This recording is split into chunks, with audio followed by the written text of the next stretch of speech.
Hello students, अभी तक हमने immunology, antigen, antibody, antigen antibody reaction, ये सब इनका अध्ययन कर लिया है। और आज हम पढ़ेंगे सेल्स ऑफ इम्यूनिटी, प्रतिरक्षा की कोशिकाएं। प्रतिरक्षा के लिए कौन सी कोशिकाएं काम में आती हैं, उनके बारे में हम अध्ययन करेंगे। ठीक है, इसका अब हम शुरुआत करते हैं लेसन की। प्रतिरक्षी तंत्र का विकास गर्भधारण के 2 माह पश्चात भ्रूण में आद्य कोशिकाओं प्रिमोर्डियल सेल्स व स्तंभ कोशिकाओं स्टेम सेल से होता है, जो अस्थि मज्जा और बोन मैरो में पाई जाती हैं। जटिल विधि से इनका विभेदन होता है तथा ये 2 प्रकार की कोशिकाओं को जन्म देती हैं। पहली कोशिकाएं होती हैं रक्ताणु उत्पत्ति कोशिकाएं, इरिथ्रोपोएटिक सेल्स, जो लाल रक्ताणुओं में विकसित होती हैं। दूसरी हैं लसिका उत्पत्ति कोशिकाएं, जिसको हम कहते हैं लिम्फोइटिक सेल्स, जो लसिका कोशिकाओं में विकसित होती हैं।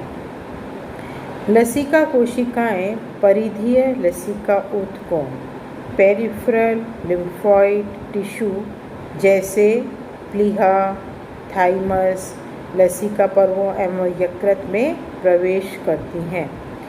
प्लीहा स्तनियों में पक्षियों में पाए जाने वाली रचना फेब्रिसी प्रपुटी के समान होती है। यह बी व टी कोशिकाओं का संग्रह करती है। ठीक है, 2 प्रकार की कोशिकाओं का संग्रह करती है पेरिफेरल लिम्फोइडिक टिश्यू में, बी एंड टी कोशिकाएं। कुछ लसिका कोशिकाएं थाइमस नामक ग्रंथि में प्रवेश करती हैं। यहाँ से वृद्धि व परिपक्व करके थाइमस आश्रित लसिकाओं टी लिम्फोसाइट्स या टी कोशिकाओं का उत्पन्न करती हैं। ये परिवहन तंत्र में प्रवेश कर रक्त के साथ देह के विभिन्न भागों में घूमती रहती हैं। पक्षियों में ये फ्रेबेसी प्रपुटी में प्रवेश कर बी लिम्फोसाइट्स या बी कोशिकाओं को उत्पन्न करती हैं। मनुष्य में बी कोशिकाएं भ्रूण के यकृत, लिवर व पीतक थैले लिवर एंड योक सैक में तथा अस्थि मज्जा और बोन मैरो में बनती हैं। वयस्क में ये अस्थि मज्जा में जीवन पर्यंत बनती रहती हैं। मनुष्य में बी लसिकाणु आंत्र के अपेंडिक्स भाग व टॉन्सिल्स में भी बनती हैं। ये रक्त परिवहन तंत्र के द्वारा देह के विभिन्न भागों में चक्कर लगाती रहती हैं।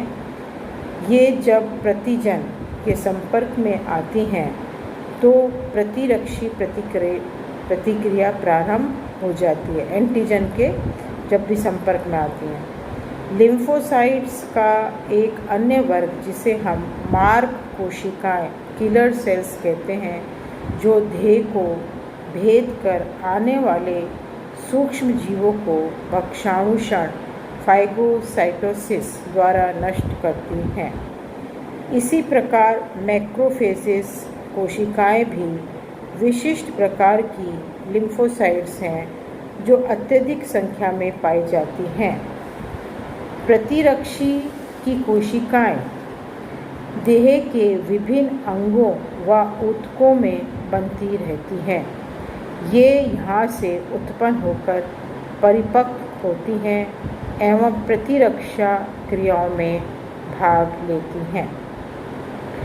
प्राथमिक लिम्फोइड अंगों में लाल अस्थि मज्जा, रेड बोन मैरो, लिम्फोसाइट सहित सभी रक्त कोशिकाओं का उत्पादन करती हैं। अस्थि मज्जा में सभी रक्त कोशिकाओं की पूर्ववर्ती कोशिकाएं प्रिकर्सर सेल्स तथा इनसे रूपांतरित वयस्क कोशिकाएं इसके साइनसॉइड भाग में पाई जाती हैं। इस प्रकार अस्थि मज्जा में पूर्व, मध्य तथा वयस्क लाल रक्ताणु और इरिथ्रोसाइट्स, मोनोसाइट्स, ग्रेनुलोसाइट्स, लिम्फोसाइट्स कोशिकाएं एवं स्तंभ कोशिकाएं और स्टेम सेल्स भी यहाँ उपस्थित रहती हैं। यह भी विभाजन कर कोशिकाओं को उत्पन्न करती हैं। अस्थि मज्जा बी कोशिकाओं के विभेदन हेतु स्थान के साथ वह सूक्ष्म वातावरण भी उपलब्ध कराती है जो इसके लिए आवश्यक होता है। थाइमस के रेटिकुलर जाल में लिम्फोसाइट्स भरे रहते हैं। यह टी लिम्फोसाइट्स के वर्धन व विकास का केंद्र होती है। यहाँ लिम्फोसाइट्स लगातार बनते रहते हैं। बचपन में यह अत्यधिक सक्रिय रहती है। उम्र बढ़ने के साथ साथ यह निष्क्रिय होती जाती है। द्वितीयक लिम्फॉइड अंगों में वयस्क टी व बी लिम्फोसाइट्स प्रतिजन के संपर्क में आती है एवं विभेदन प्राप्त करती है। इन ऊतकों में प्रतिजन मैक्रोफेजेस के संपर्क में आते हैं। प्लीहा और स्प्लीन का कार्य रक्त प्रवाह में से प्रतिजन को पृथक करना होता है। प्लीहा के वल्कुट और कॉर्टेक्स भाग में टी कोशिकाएं बनती हैं। यहाँ श्वेत मज्जा और वाइट पल्प भरा होता है। इसके भीतर भाग मध्यांश में लाल मज्जा और रेड पल्प भरा रहता है। यहाँ बी कोशिकाएं भरी होती हैं। लाल मज्जा में वृद्ध व मृत लाल रक्ताणु पृथक किए जाते हैं। बीमारी के दौरान सभी रक्ताणु कोशिकाएं बनती हैं। लसिका ग्रंथियां भी रक्त को छानने का कार्य करती हैं। इनमें भी वल्कुट व मध्यांश भाग होता है। इनमें भी बी व टी कोशिकाएं पाई जाती हैं। प्रतिरक्षा तंत्र में इस प्रकार निम्न महत्वपूर्ण प्रतिरक्षी कोशिकाएं भाग लेती हैं। अब हम उन कोशिकाओं के बारे में पढ़ेंगे, उनका नाम मैं आपको बताती हूँ। पहली है मैक्रोफेजेस। ये हिस्टियोसाइट्स भी कहलाती हैं।